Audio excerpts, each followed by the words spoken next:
Hey, good morning, everyone. Welcome to EuroNurse. I'm your host, Vic Sinise, and we meet every Saturday at 9 a.m. Central Time.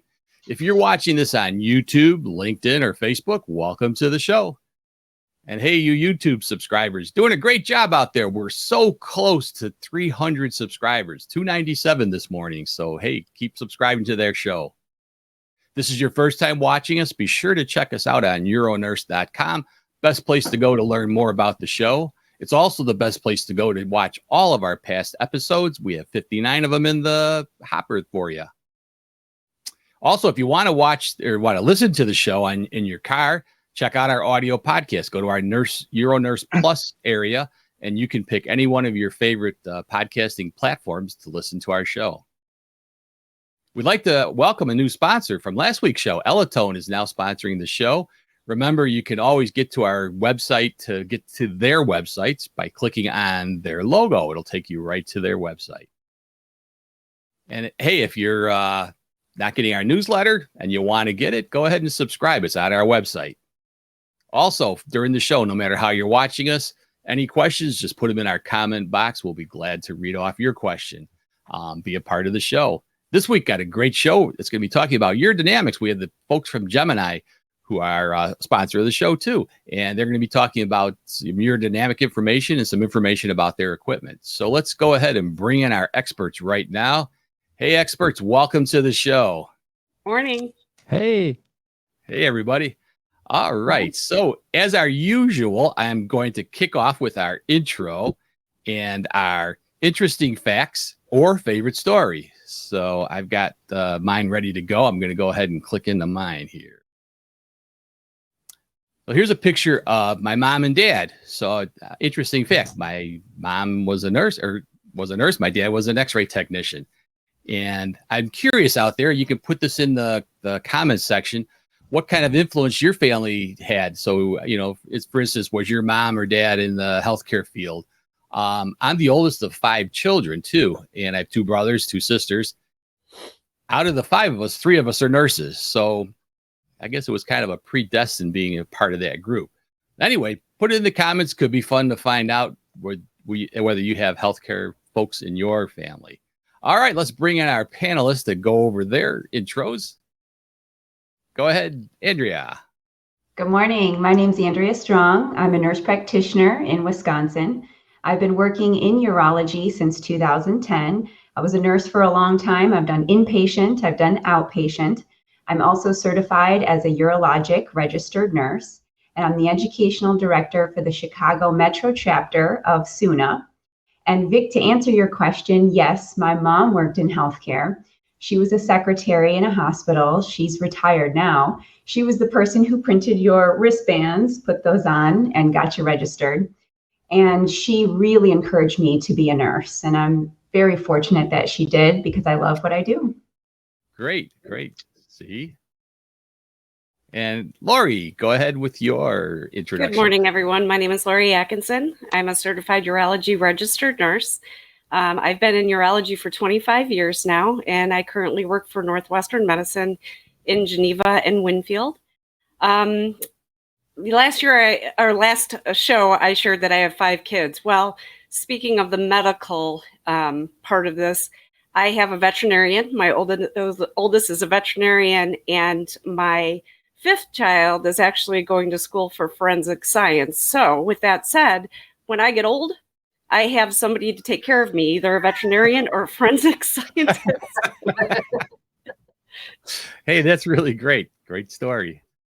John, welcome to the show. Hello. Lori, just hope you don't have any enemies, right? Forensic scientists that need to utilize their services. Hello, everyone. I'm a private practice urologist in Gilbert, Arizona, who's paying it forward by sharing my experience in the business and clinical aspects of medicine to benefit all of my colleagues. And one of the ways that I'm doing so is by creating the Thriving Urology Practice Facebook group. We're currently close to 2,400 US-based urology practice folks collaborate to improve our practices, and it's all for free.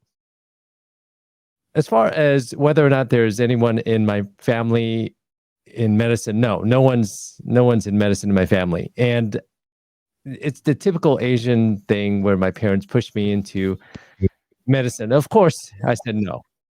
Just like they encouraged me to date someone Asian. No, never dated anyone Asian. Never did that. So initially, I fought them, and what I did. An interesting fact is that I used to work in a CPA firm, and it's an entertainment business management CPA firm in Beverly Hills, California, where we managed back in the 90s hair bands and glam rock bands. Warrant was one of those. And I watched a lot of tours, a lot of concerts when they would go on tour and perform. So that was very interesting. And then I realized, well, I could always do something easier, like working in entertainment business management. I wanted to have no regrets in life. So I said, I'm going to try the hardest, finally following the recommendations of my parents, and pursue medicine. And that's what led me to where I am. So no one in the family is in medicine. You were a real rebel. All righty. And from Gemini, we have two speakers today. I'm going to have Elizabeth Babin give her introduction for us. Good morning. Good morning. I'm Dr. Elizabeth Babin. I am a practicing urogynecologist in South Florida, and I'm a co-founder for Gemini Medical Technologies, which is what we're going to be talking to you about this morning. I come from a background of several different types of practice, private practice, into academic medicine, which I was a professor at the University of Kansas, and then also at Drexel University prior to coming to South Florida, where I am the director for a pelvic health center here.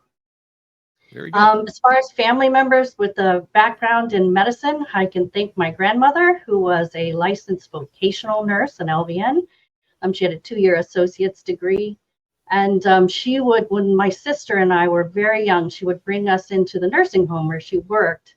And we would visit with the elderly patients and make rounds and do entertainment and sing with them. And that is really where I got my passion for medicine and how I came into this field. Hey, great. Really appreciate that. And last but not least, Brian, go ahead and give us your introduction. Good morning. I'm Brian Hirsch. Thank you to the audience, the panels. Dr. Lynn, nice to see you again. I'm a co-founder as well and general manager for Gemini. I've been in management in the urodynamics space for about 15 years now in different companies.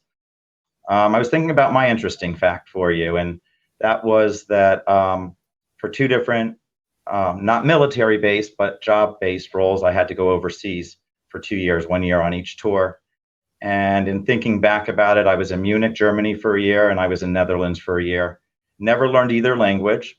And when I was in Munich, I used to go to the barber shop, and they would say service when I walked in, and a barber would come out and cut my hair. And I thought that meant, someone needed service. And on my last week living in Munich, we were at a restaurant, and in light bulbs was the word service across the wall of the restaurant. And I said to my friend, what does that mean?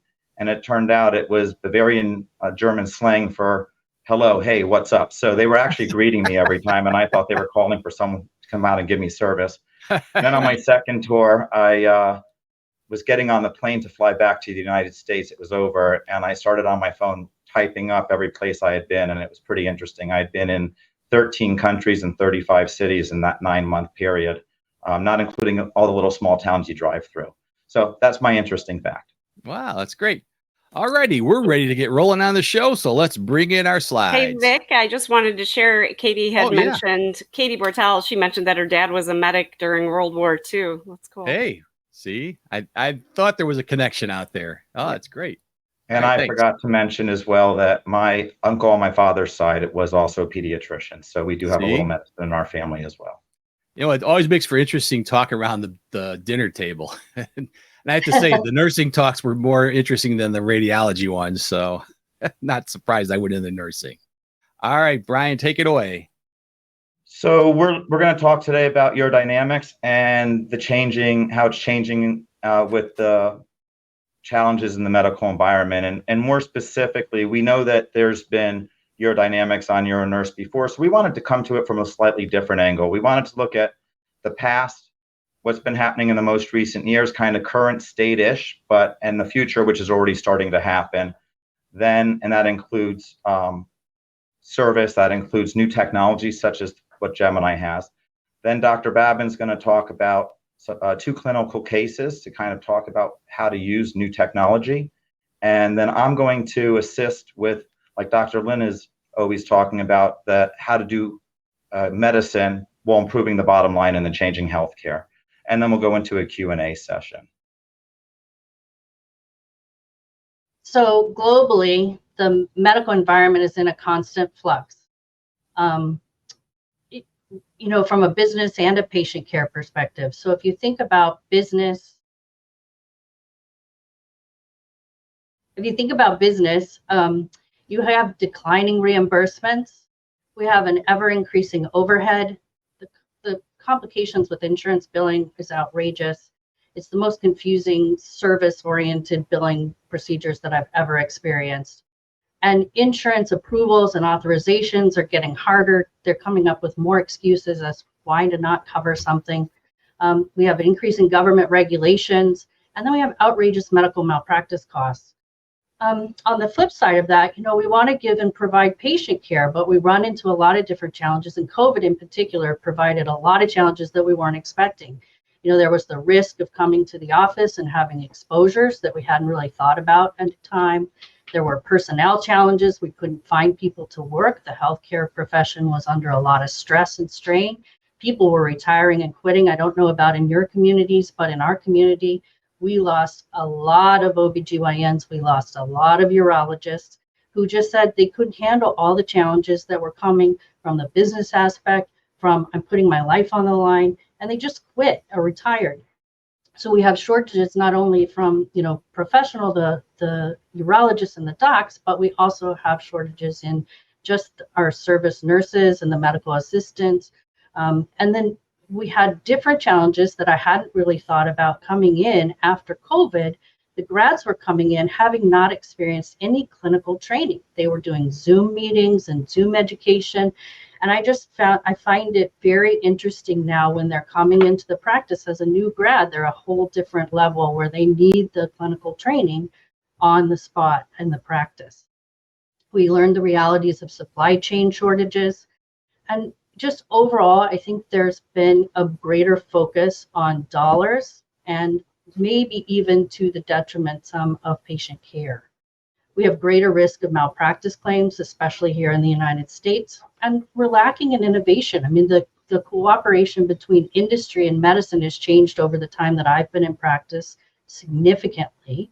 And, those kind of interactions between the physician and industry were really a driving force for what made the United States a great place and, the primary place for everyone across the world to seek medical care. And, we want to see some of that innovation, and that lack of innovation is bringing some of this challenge to the medical environment. We're seeing a movement from physician-owned and guided practices to more of a hospital-owned or a private equity business model. And I think that it brings in and about its own challenges. And physicians in general have gone into practice because they want to. They have a business spirit many of the time, but they're running into so many challenges they can't wear both hats. So that's, I think, why we're seeing this transition into hospital-owned and private equity-owned business models. Next slide. So how can urodynamics help? It is in our practice, urology and urogynecology practice, it is one of the most reliable revenue streams. It has a very high reimbursement. It has excellent RVU support for those employed physicians. And it's performed by physicians under supervision by the physician, meaning that the medical assistant, nurse practitioner, the resident can perform the procedure rather than doing specifically by the physician. The physician then interprets the study, and that revenue is counted towards their bottom line. We also noticed that coverage is pretty universal. It's very rare from Medicare to private health insurance that as long as you're using proper coding, urodynamics is very well covered. The International Continence Society, the American Urology Association, and the American Urogynecology Societies all recommend that before planning some type of an invasive therapy, that you should consider doing urodynamics. I think it's well tolerated by our patients, and it's a reliable diagnostic tool. It assists us in guiding therapeutic intervention. in complicated cases where someone hasn't responded to traditional therapies. For example, they have both overactive and stress incontinence, or maybe they don't even know they have stress incontinence. They don't experience leakage when they cough or sneeze. They're elderly. They don't move around much, but they'll come into the practice and they've tried multiple medications and nothing has worked for them. And then we find that they have intrinsic sphincter deficiency, and that in order to address any bladder spasms that are occurring, you may need to address the weakness of that sphincter. It can be used in patient counseling regarding outcome potentials. So in a patient who has mixed urinary incontinence, just as one example, those patients have a very good chance with doing a sling procedure for their stress incontinence. About half the time, the overactive bladder will kind of calm down and get better as well, because you have a little more resistance to any kind of a bladder spasm. But there is some published data that shows that in urodynamic studies, if you see a bladder pressure over 20 during a contraction of intruders overactivity, that those patients may not be cured of their overactive bladder, and that would help you counsel them. You're likely going to continue to experience an overactive bladder, come back to the office, and we'll be able to address that. If we're lucky, hey, it gets better, but it gives us an ability to counsel them about potential risks. Another example might be for stress incontinence, where you're going to go into the operating room to do a sling, but you notice on your urodynamic study that they have a lot of Valsalva voiding. So they're bearing down, pushing very hard. If you do that when you have a sling in place, you're going to meet a lot of resistance, and you may not be able to void at all, so that your voiding dysfunction will grow from the placement of the sling. So it's a time to counsel the patient about how to avoid doing Valsalva voiding. The other option is that, in the face of a complication, you went into the operating room, you did a sling, and now you don't understand why they're not voiding. Is the sling too tight? Is it obstructive? Did something happen to the bladder over time? And there's no longer a bladder muscle function, and detritus are under activity. So the reliability and the diagnostic piece of urodynamics is very valuable from that perspective. And it'll also potentially give you some malpractice mitigation if you can go back and find some of those pre-existing issues. Next slide. So just a kind of a snapshot of urodynamics from an industry perspective. When I started in 2003 as an attending, there were lots of choices in urodynamics, and we had a lot of options to choose from. But just like anything over time, things have changed, and we're seeing that there's Labrie in 2012 was acquired by Audex, a private equity platform. They went and consolidated over over several years, 4 years, and bought out 14 different companies that were providing urodynamic services.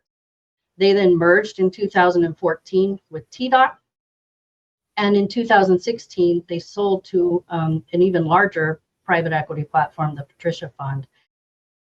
By 2019, TDOT came off of its patent, and we started to see a huge rise in the price and the cost of our consumables. It was outrageous, the 130% increase since 2019, after the patent came off and in preparation for competition, I assume. And that just kind of left us with vulnerability to price hikes and one-sided manufacturing relationship that minimized innovation over time, and they just weren't attentive with customer service. So you see all the problems that come with monopolies. Go ahead and next slide. So what's in a bully monopoly mentality? Well, they're forcing loyalty rather than earning it. And I was experiencing this every day in my practice. It was so frustrating. Did you guys see your urodynamics rep from 2016 to 2022? In my practice, we would really have to search them out.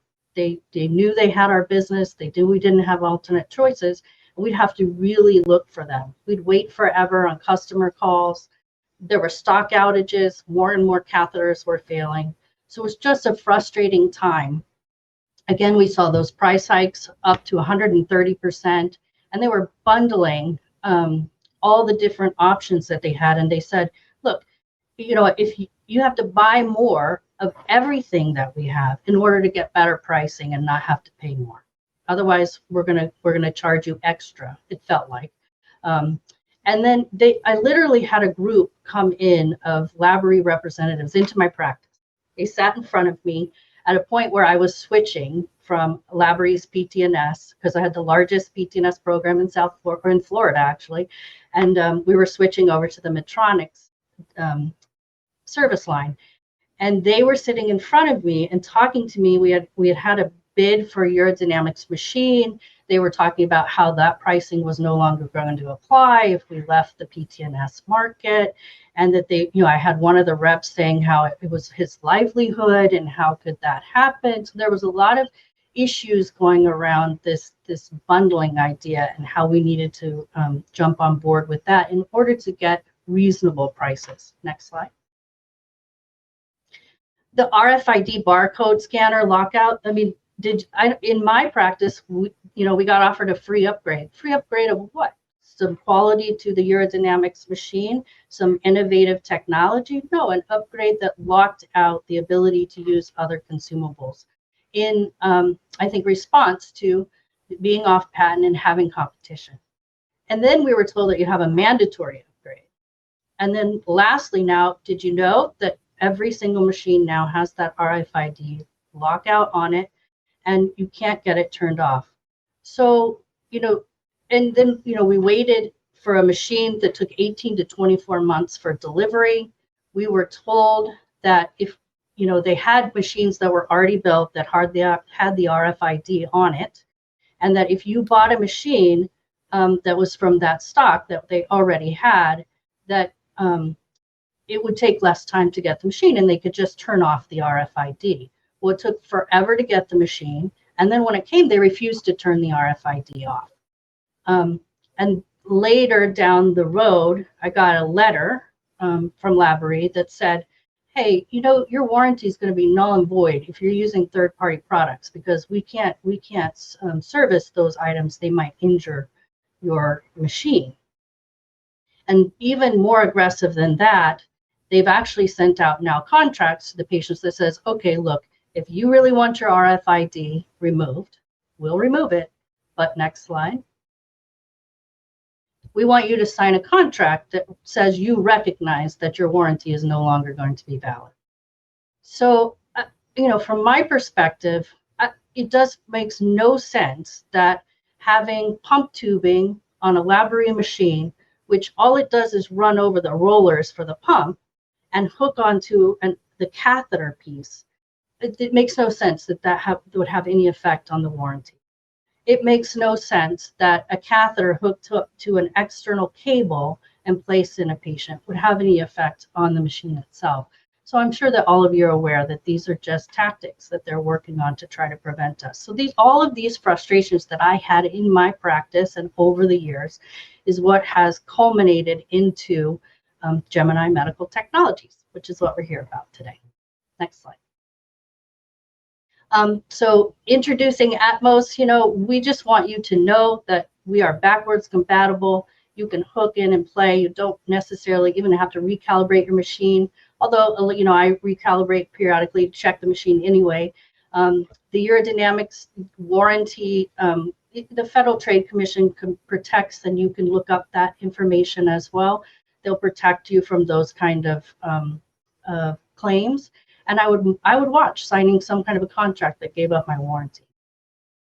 As well, we're going to be here to provide supply and work on upgrading your equipment.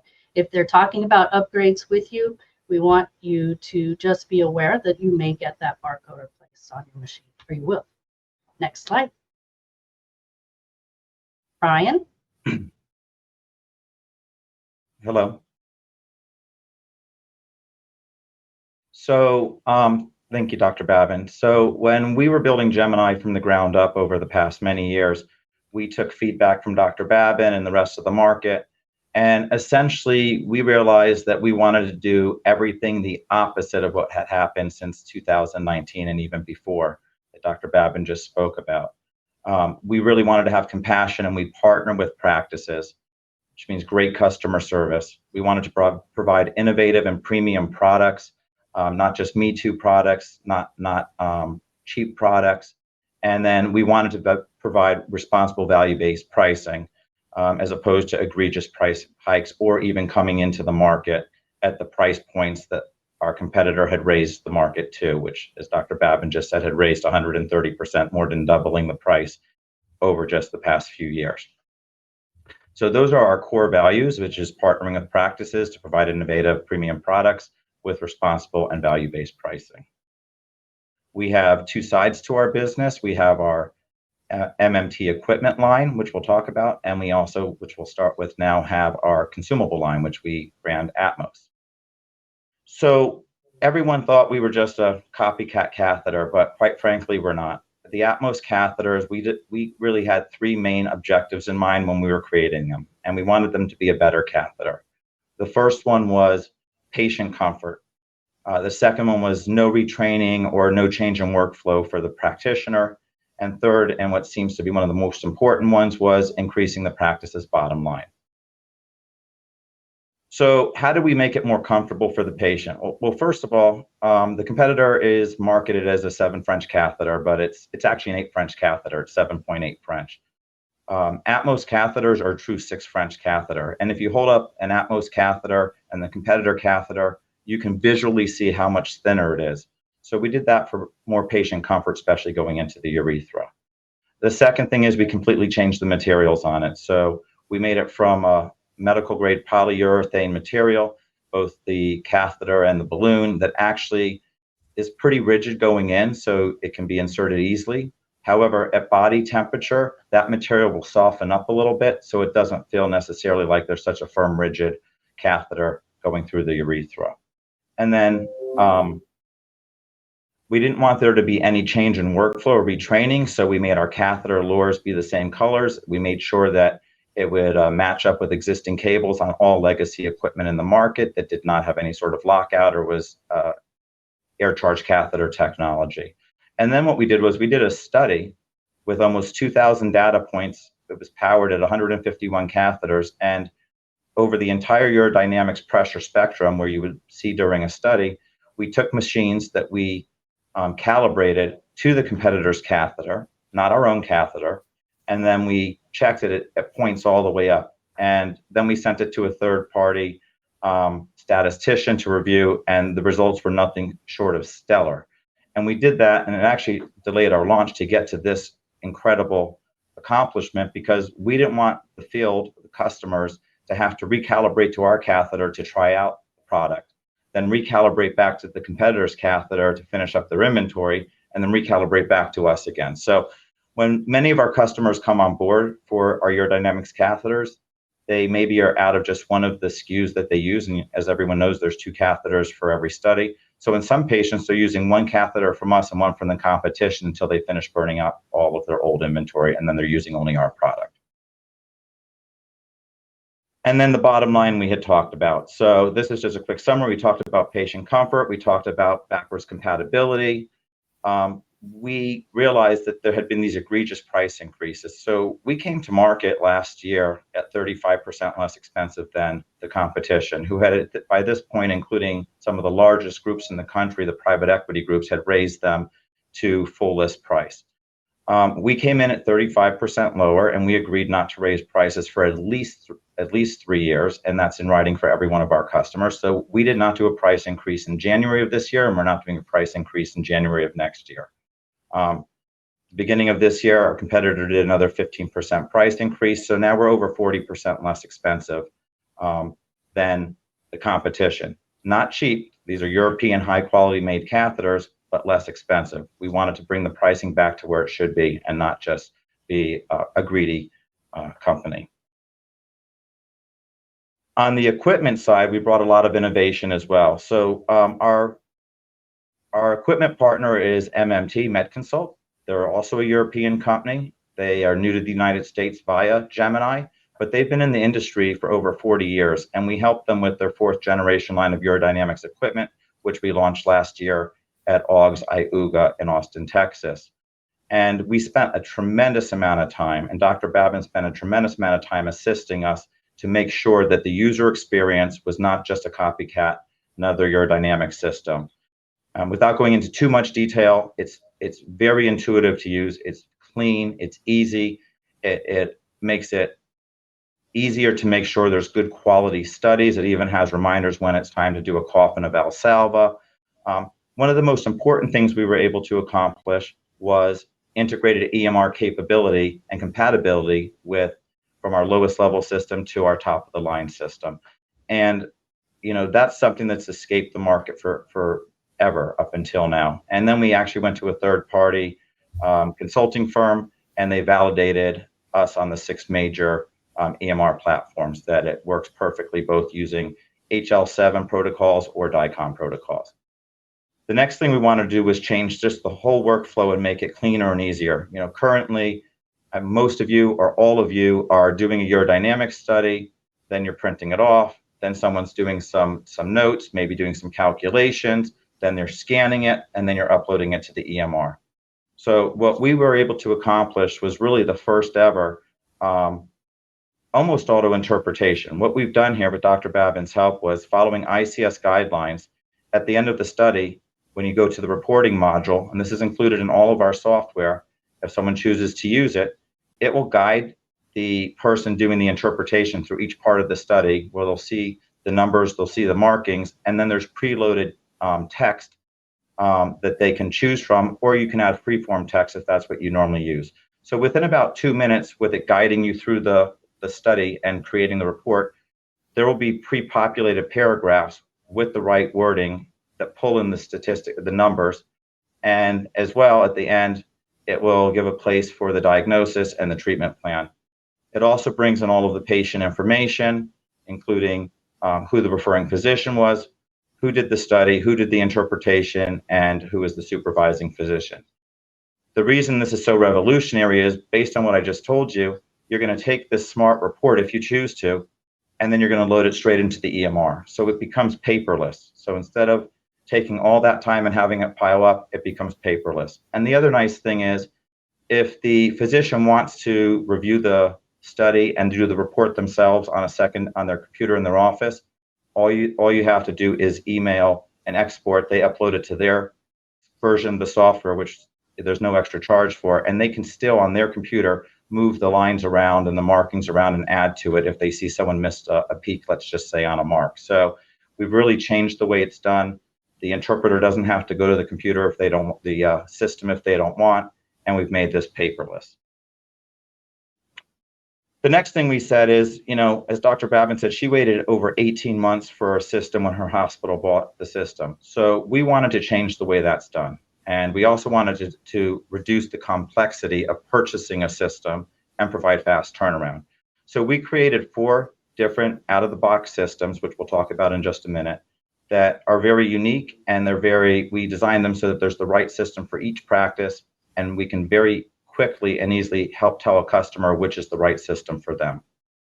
We are able to give remote software and reporting demonstrations, so you don't have to wait for someone to come into your office and schedule it. We can work around the office's schedule for them to work with our clinical experts to see the software and see this new type of reporting package that we talked about via remote, like we're doing today.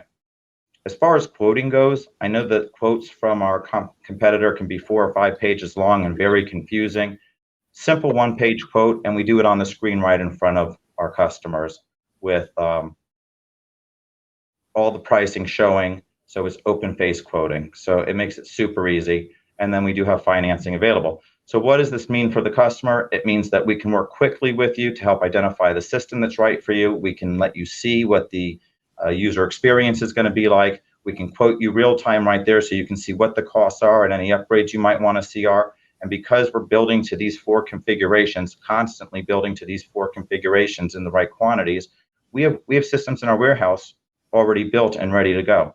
In fact, we're expanding our clinical team because at this point, the market has taken to us so greatly that our biggest bottleneck is literally having enough clinical people to go in and do the installation and training. Okay. Busy slide, but it'll be just a few quick points on it. So starting on the left, we have our video system. This is only going to probably be used by teaching institutions or practices that do video urodynamics. If that's not you, that's not the right product for you. Then we have what we call the Symphony ML. That's a highly upgraded system that has the ability to do more upgrades. And I'm going to come back to that in just a second. Then we have the Symphony EL, and this has been a bestseller. What we realized was that the market had a big gap from a laptop-based system, which most, and I'll talk more about this as well, most practices and people that do urodynamics do not want to work off a laptop IV bolt-based system. But the competitor went from that being in the $20,000, $25,000 range straight to a system that was $65,000, $70,000 and up. What we've done is we've been able to bring to market an entry-level cart-based system with a long warranty. So it fills a gap in the market. And we're seeing that that system is selling over the laptop system 2 and 3 times to 1. So the market really did need an affordable cart-based system, which is what they wanted. Now, going back to the Symphony ML and the Symphony SC, we talked earlier about innovation. So I want to just hit on innovation for a minute. Two things that are available on our systems that no one else has. The first is a leak point camera. For those of you who do urodynamics, when it's time for the leak, you put your face down, your head down where you're looking for the leak, and then you got to get back up to mark the leak. It's not that necessarily that fun, and it's also hard to mark the leak. With this leak point camera, which looks like an endoscopy scope that is aimed for the leak, it shows picture in picture with the tracings, and it's running real time and linked with the tracings. So you're looking at your screen, you're seeing and looking for the leak, and when you see the leak, you mark it on the screen. And if you miss it, you can rewind the video just a little bit, and it will rewind the tracings so that because they're working together, so that you can perfectly mark the leak. Similarly, we have another innovative product. So when it comes time for your post-void residual at the end, your PVR, we have an integrated bladder scanner option. And both of those come standard on our video urodynamics system. So it's a high quality integrated bladder scanner for the PVR. Now, Dr. Babin will do her first case study. So I'm very passionate about education. I've been teaching in the fellowship training programs for many years. I've taught courses all over the world, including 6 continents. So one of the things that I want to help provide as we move forward is education and making sure that we're not only providing, that we're getting quality studies from our patients. So I just wanted to, take an opportunity to go over a couple of case presentations with you. JS is a 72-year-old male. He has a history of spinal stenosis and bladder benign prostatic hypertrophy. He had 1 previous TURP. He complains that his stream is slow and intermittent. He's voiding every 1 to 2 hours, and he's feeling though he's maybe not emptying all the way. He just voids a little bit at a time. He experiences sudden urgency, and now he's complaining that he leaks often before he gets to the toilet. On exam, he has a slightly enlarged prostate. So, you're starting to think to yourself, what's going on? Is the prostate contributing to this phenomenon? Is the spinal stenosis contributing to the phenomenon? And, sometimes patients confuse a feeling of, and it happens all the time, they come in, they say, I'm not emptying my bladder well. And you find that their residuals are fine. There's no problem there, but what they're interpreting as a feeling of incomplete emptying is really overactive bladder spasms, where they're going very, very frequently, and there's just not much urine there to void. Next slide. So this kind of just gives you is a picture of his urodynamic study. And when you start out, if you look, I wish I had a pointer. If you kind of, we have let me just orient you first off to the channels. The PDET is on top, so that's our subtracted value. And then you have the bladder pressure and the abdominal pressure, the flow, the volume infused, the flow pressure, and then the flow from the bladder, the EMG, and then the infused volume. So what I like to do when I start looking at a study is just kind of overall look, are all the channels recording properly? I usually ask for my staff to show me a cough test in the beginning so I can look at what those pressures are. I don't actually see that on this study, but you'd like to see a spike that's equal in transmission on both your bladder catheter and your abdominal catheter. You'd like to see that your baseline pressure starting out good. I like for my detrusor baseline pressure to be less than 5. And then as you kind of go through this study, you can start to see there's a lot of wiggle and wobble in that detrusor line. So this patient, if you look at each of those, you'll start to see where they're recording urgency and even urgency leak.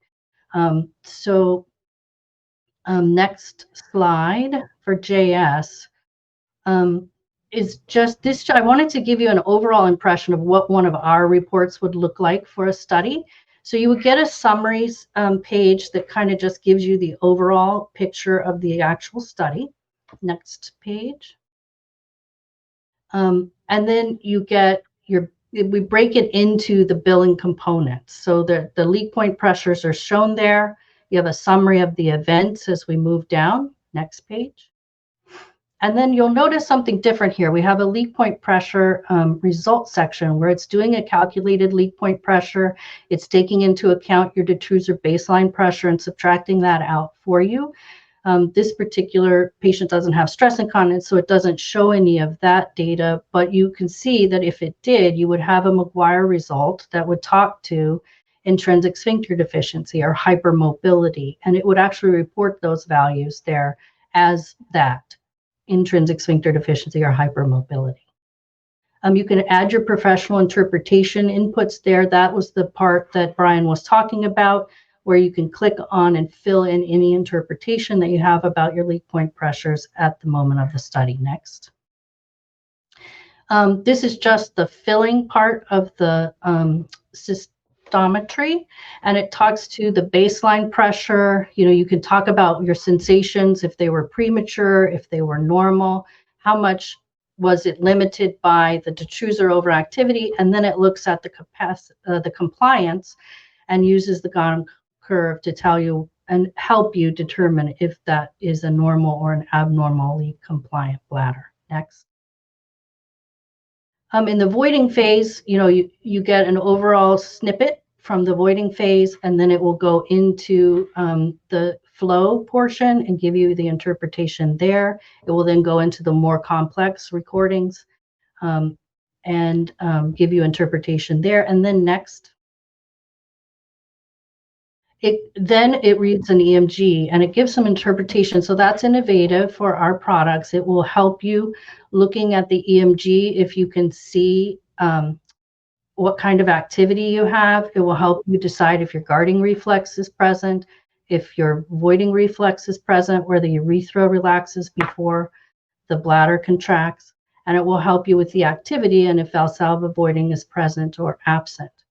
It also, in the nomogram section, is set to be smart from the entries at the beginning. So if you're entering the ages and the sex of the patient, it will then be able to choose graphs and nomograms that apply to your patient in particular.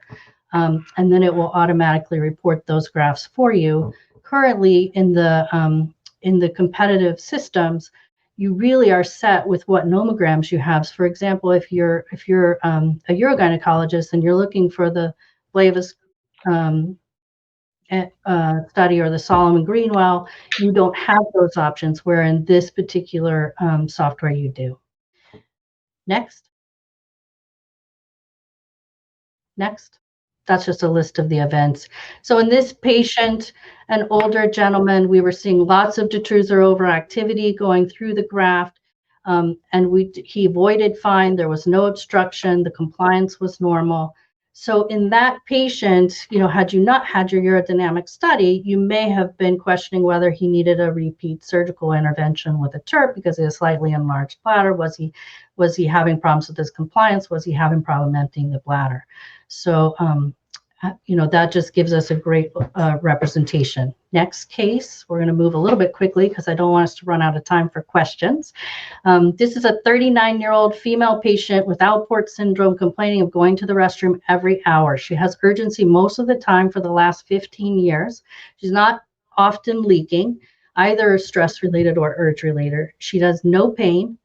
But she developed a little post-void dribble after the birth of her second child 6 months ago, and she did pelvic floor physical therapy with no relief.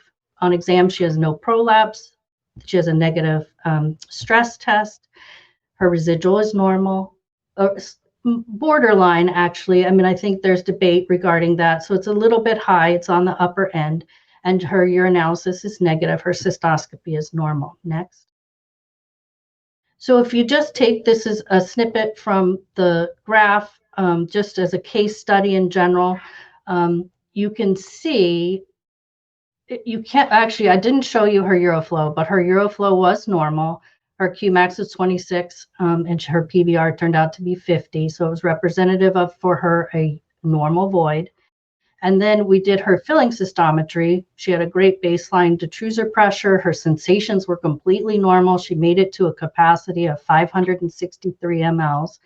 The detrusor muscle itself in PDET is nice and stable. There's no overactivity of the muscle of the bladder. If you were wondering, does she have overactivity, right? We didn't see any. And you may have been asking yourself, does she have interstitial cystitis? The fact that she made it to a capacity of 563 mLs with not much discomfort kind of goes against the idea that she has something called interstitial cystitis. So, you know, we were able to do provocative maneuvers. We still didn't institute any overactive bladder. Her compliance was normal. And I just want to bring your attention to, in Urogyne, we use dual sensor catheters, and this is dual sensor. You can look at the P-Ura, and you can start to see that that graph is overlapping to the next level. So it's bypassing its borders. She has very high pressures, and you can see a lot of fluctuation just back to back to back to back to back on that graph. And this graph would normally look like you're looking at the vesicle pressure only elevated because it's in the urethra, and you want to have a little bit of pressure in the urethra, but it shouldn't be doing this wobbling effect. And that is what we call urethral instability. And she also has hypertension because it's over 120 centimeters of water pressure. In fact, it's 180. It's a very high pressure. She did not have any stress incontinence. The urethral pressure profile showed a normal, that elevated urethral pressure with a normal continence zone. It changed slightly with the stress reading, but she definitely did not have intrinsic sphincter deficiency. And then whenever she was able to void, we were able to see that her closure pressure did come down despite the fact that the urethra is very high. Her closure pressure was able to come down just before her detrusor contraction so that she wasn't having any detrusor sphincter dyssynergia and then creating risk potentially for upper tract injury. So her flow rate was good. She was able to empty her bladder, and by her nomograms, and calculations that we have to hand calculate with the competitive software, she was unobstructed and her contractility was normal. And we always report if they're having an abnormal, whether it's neurogenic or non-neurogenic. But in this case, it was just normal. And then if you look at her EMG, you can see that she does have a desire of the EMG activity increasing as you approach the voiding. So you can see it relax just prior to void. And then you'll start to see the activity coming back where in the when she's voiding in and of itself. The activity is somewhat paroxysmal, and she does have some pelvic floor dysfunction.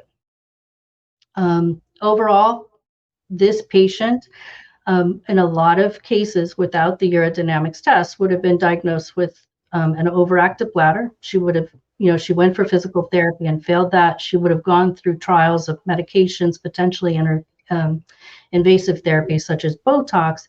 But with these findings, we're able to say, okay, she doesn't look like she has, or even potentially diagnosed with interstitial cystitis. It doesn't look like she has interstitial cystitis.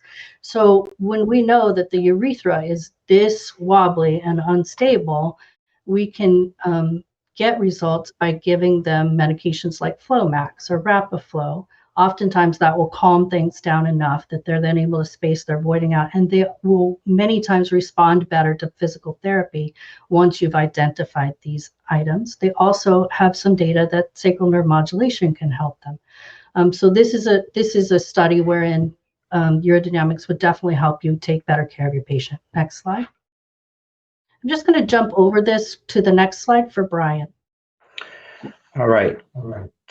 So thank you. I have two quick case studies from an ROI perspective. And the first one is we're going to talk about equipment just a little bit.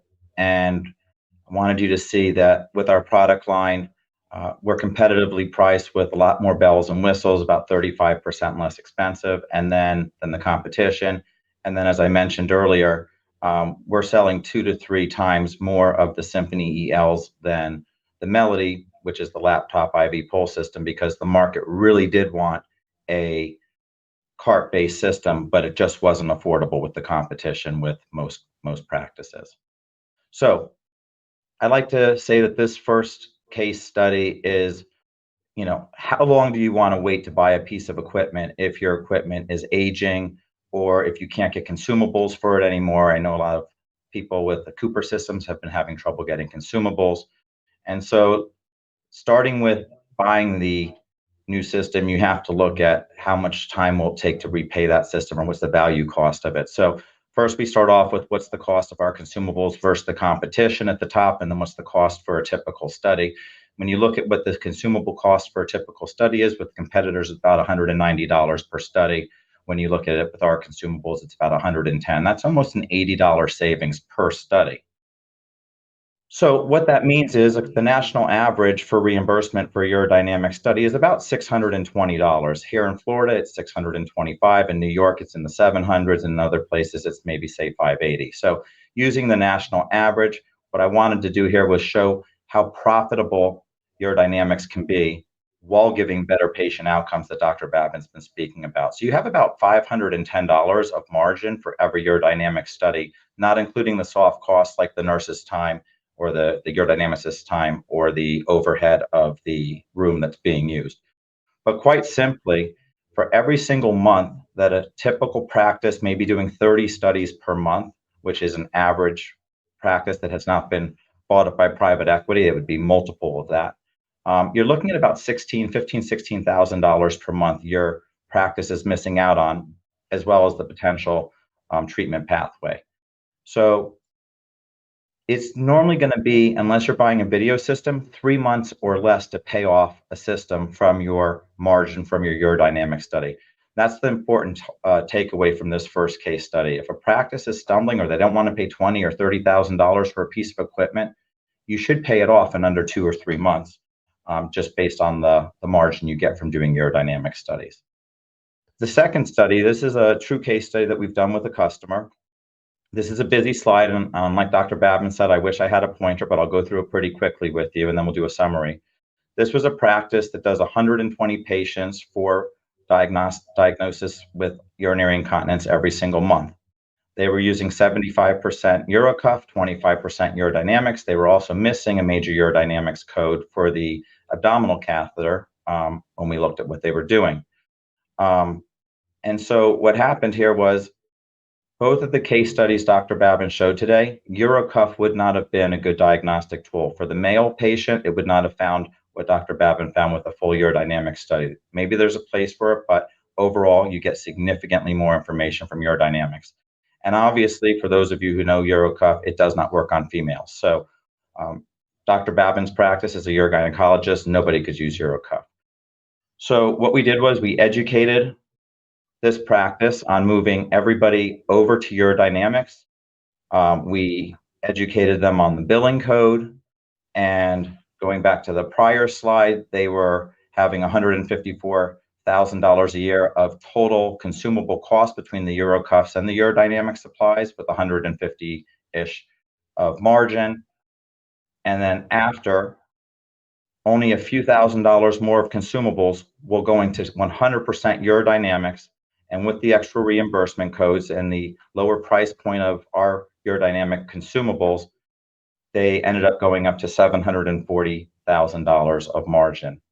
So what does this mean? This is just a quick summary of what happened. So the urodynamics reimbursement went up by almost $200 by using proper billing code.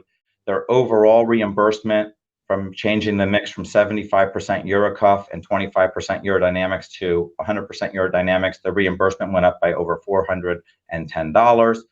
Their consumable costs on their urodynamics went down by $80. Their total study consumable cost only went up by $3. So therefore, for every study that was done or every diagnostics on all of the 120 patients per month, we've actually incremented the practice by $410 approximately per study, netting just under $600,000 for that practice in incremental profit on the same flow through of patients at 120 patients per month.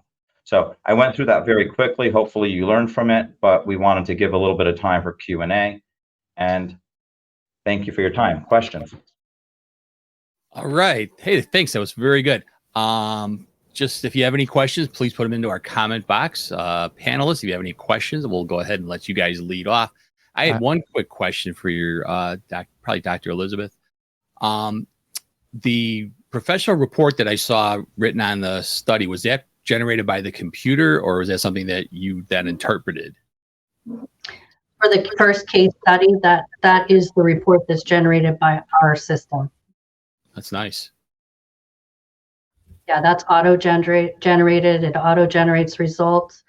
You'll basically be able to just look at the boxes. There's no hand calculating. Everything's all set for you. Very good. I have a comment. Thanks for the presentation. It was great. So this literally just happened on Thursday, and we had a patient come in for urodynamic. The barcode on the abdominal catheter didn't work for whatever reason, and the rest of the catheters that we had all had barcodes that weren't used for one reason or another. We scanned the barcode code, but we didn't end up using it. We ended up having to cancel the patient. We transferred them over to our Winfield office, who has a brand new urodynamic system, same company, who ended up having the same patient had an error warning on the computer, and the water pump had to be serviced. So this poor guy, and this is all because of a barcode. I had to send the barcodes that weren't in use to the company just to have them send us barcodes. And how do you tell a patient, we can't do your urodynamic study because we can't get any further because we can't scan this barcode? I mean, it's awful. Can I make a comment? Yes. So I run this Facebook group called the Thriving Urology Practice Facebook group. A simple search for the term Labary will yield no shortage of absolute hate comments from users of the Labary system, from price gouging, from locking users from using other catheters by using this RFID and the barcode system. I can't tell you how much hate mail, how much hate comment that I read regarding the use of Labary systems. And I've also read comments who have made favorable responses to the use of Gemini MedTech, your Atmos catheters. I'm also going to mention one of the competitors in the urodynamic space, that's Prometheus. Some users, some members have mentioned that they also had good luck with the Prometheus system. I believe they use water charge catheters and not air charge. I love how Gemini Medical is so empathetic to the end user. And thank you. Keep up the great work. And I do not work for Gemini MedTech. I have no financial interest in Gemini MedTech. Back to you, Rick. Yeah. As somebody who does a lot of urodynamics, and I started out with water charged. When the air charge catheters came in, it was such a game changer. It made it, save my time, which is important. It gave very accurate studies, some of the problems that we were having. And actually, the reason Gemini is on is I was invited because I was griping about the fact that we're paying so much for these air charge catheters. And I kind of made the statement, well, you don't have any choice. And that's when John told me, hey, wait a second, there is. So I thought this is important news to bring to our audience, that there are options out there. And I think it's, I've also worked with equipment that had those RFID readers, and when they fail, everything fails. So I would like to see those things avoided completely. And that's my comment. We are running close to the end of our show. I don't think there's any questions that came in, so we must have answered everybody in the audience's thoughts during the talk. Any other comments from any of our audience, our experts? Otherwise, I just wanted to thank you. Yeah. Go ahead. Thank you for the presentation today. And then thank you for taking into consideration the environmental impact of urodynamics and reducing all of those paper, printing it out, and maybe you lose it. And then you print it out again, and then you write on it, and then you print it out again. And now we're wasting all of this paper. So thank you for considering that. Yeah, absolutely. You're welcome. That's another big point. Okay, folks. Well, we're going to call it a meeting here. So let me just tune over to my next. Oops. Let's see. I got to always hit the wrong button. I got to bring myself into. Hi again. All righty. Into next week's program. So a little plug for next week's. The iTind device consists of a series of interlocking nitinol coils that are implanted within the prostatic urethra. Once in place, iTind gently compresses the prostate tissue. This relieves the urinary obstruction and discomfort associated with BPH. What makes iTind particularly appealing is its temporary nature. It can be removed after a few days, allowing patients to return to their normal activities quickly. Check out episode 61 to learn more on uronurse.com. Hey, just a quick programming note for next week and next week's only. We are going to be starting at 8 o'clock Central Time. There was an issue that we had to work through, and that was our best solution was just to start the program early. So we will be starting it a little bit early next week at 8 a.m. Central Time. Sorry for you people out on the Pacific Coast. But that's our show. I'd like to thank our guests for this great presentation and, of course, all of our experts. And, hey, I got a plane to catch to go to Denver, so I'm going to be heading out myself. Have a great week, everyone, and we'll see you next week. Bye, everyone. Bye. Thank you. Bye-bye.